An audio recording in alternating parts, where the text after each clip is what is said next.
Hi hello friends, welcome to Harika Sri creations. ముందుగా మన channel ఎవరైతే చూస్తున్నారో ప్లీజ్ సబ్స్క్రైబ్ చేసుకోండి. ఈరోజు ఎగ్ కర్రీ అనేది ఎలా చేసుకోవాలో చూద్దాం.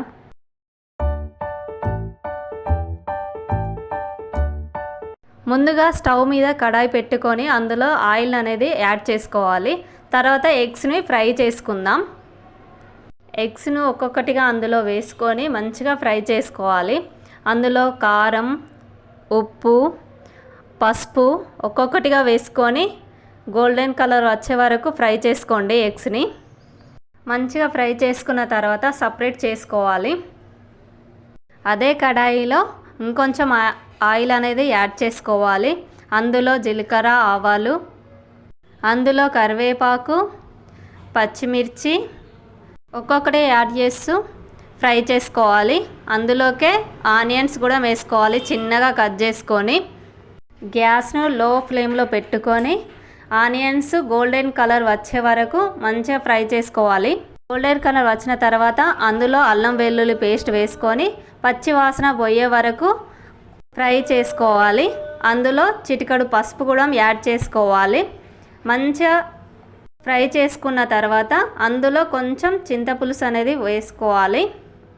చింతపులుసు కొంచెమే పోసుకోండి, పులుపుని చూసి. కారం కూడా యాడ్ చేసుకోవాలి. తర్వాత సాల్ట్, రుచికి సరిపడా సాల్ట్ వేసుకోండి. మంచిగా ఒకసారి ఫ్రై చేసుకోవాలి. మధ్య మధ్యలో కలుపుతూ మూత పెట్టుకొని 5 మినిట్స్ మగ్గనివ్వండి.